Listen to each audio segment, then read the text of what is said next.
Hi, welcome back to my YouTube channel. ಇವತ್ತಿನ video ಬಂದು ಇಡ್ಲಿಗೊಂದು ತುಂಬ ಟೇಸ್ಟಿಯಾಗಿರುವಂಥ ಒಂದು ಚಟ್ನಿನ ಮಾಡೋದು ಹೇಗೆ ಅಂತ ನೋಡ್ಕೊಂಬರೋಣ. ಇದು ತುಂಬಾ ಚೆನ್ನಾಗಿರುತ್ತೆ. ಇಡ್ಲಿಗೆ ಹೋಟೆಲೆಲ್ಲ ಕೊಡ್ತಾರಲ್ವ, ಆ ಸ್ಟೈಲಲ್ಲೇ ಮಾಡೋಣ. ಮೊದಲಿಗೆ ಒಂದು ಪ್ಯಾನ್ ತಗೊಂಡು ಅದರಲ್ಲಿ ಸ್ವಲ್ಪ ಕಡಲೆ ಬೀಜನ ಹಾಕ್ಕೊಂಡು ಫ್ರೈ ಮಾಡ್ಕೊಳ್ಳಿ. ಕಮ್ಮಿ ಉರಿನಲ್ಲಿ ಇಟ್ಕೊಂಡು ಫ್ರೈ ಮಾಡ್ಕೊಳ್ಳಿ. ಸ್ವಲ್ಪ ಸಿಪ್ಪೆ ಬಿಡೋ ಥರ ಫ್ರೈ ಮಾಡಿಕೊಂಡ್ರೆ ಸಾಕಾಗುತ್ತೆ. ಇವಾಗ ಇದು ತಣ್ಣಗಾಗಲಿಕ್ಕೆ ಒಂದು ಪ್ಲೇಟ್ನಲ್ಲಿ ಹಾಕ್ಕೊಂಡು ಎತ್ತಿಕೊಳ್ಳಿ. ಇದು ಸಿಪ್ಪೆನ ತೆಗಿಬೇಕು, ಸ್ವಲ್ಪ ಹೋಗೋಷ್ಟು ತೆಗೆದ್ರೆ ಸಾಕಾಗುತ್ತೆ, ಎಲ್ಲನೂ ತೆಗಿಬೇಕು ಅಂತೇನಿಲ್ಲ.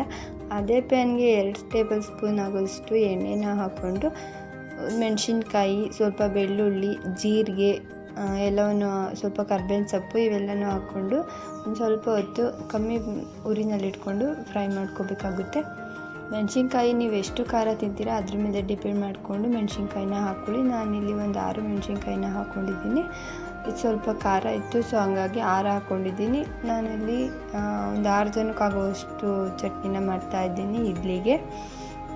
ಎಲ್ಲವನ್ನು ಫ್ರೈ ಮಾಡಿಕೊಂಡು ಒಂದು ಮಿಕ್ಸರ್ ಜಾರ್ನಲ್ಲಿ ಹಾಕ್ಕೊಂಡು ತಣ್ಣಗಾದ್ಮೇಲೆ ನಾವು ಹುರಿದಿಟ್ಕೊಂಡಿರೋಂಥ ಕಡಲೆ ಬೀಜ, ಅದು ಸಿಪ್ಪೆ ಸುಲಿದು ಹಾಕಿದ್ದೀನಿ. ನೀವು ಎಷ್ಟಾಗುತ್ತೋ ಅಷ್ಟು ಸಿಪ್ಪೆ ಸುಲಿದು ಹಾಕ್ಕೊಂಡ್ರೆ ಚೆನ್ನಾಗಿರುತ್ತೆ.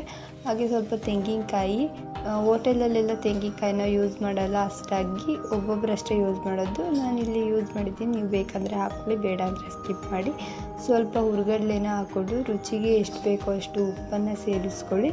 ಸ್ವಲ್ಪನೇ ನೀರು ಹಾಕ್ಕೊಂಡು ರುಬ್ಕೊಳ್ಳಿ. ಜಾಸ್ತಿ ಒಂದೇ ಸಲ ನೀರು ಹಾಕೋಕೆ ಹೋಗಬೇಡಿ, ಚೆನ್ನಾಗಿ ರುಬ್ಬೋದಿಲ್ಲ.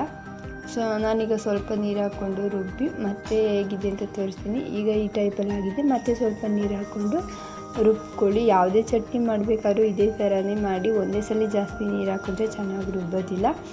ಸೊ ಇವಾಗ ಫೈನಲಿ ಚಟ್ನಿ ರೆಡಿಯಾಗಿದೆ. ಇವಾಗ ಇದಕ್ಕೊಂದು ಒಗ್ಗರಣೆ ಮಾಡೋಣ.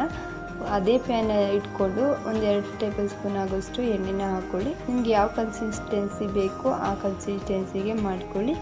ಒಂದು ಪ್ಯಾನ್ ತೊಗೊಂಡು 2 ಟೇಬಲ್ ಸ್ಪೂನ್ ಅಷ್ಟು ಆಯಿಲ್ನ ಹಾಕ್ಕೊಂಡು ಸಾಸಿವೆ, ಬೇಕಿದ್ರೆ ಜೀರಿಗೆನ ಹಾಕ್ಕೊಳ್ಳಿ. ನಾವು ಮೊದಲು ಸೇರಿಸ್ಕೊಂಡಿದ್ವಲ್ಲ, ಸೊ ಹಾಕೊಳ್ಳೋದಾದರೆ ಹಾಕೋಬೋದು, ಬೇಡ ಅಂದರೆ ಸ್ಕಿಪ್ ಮಾಡಿ.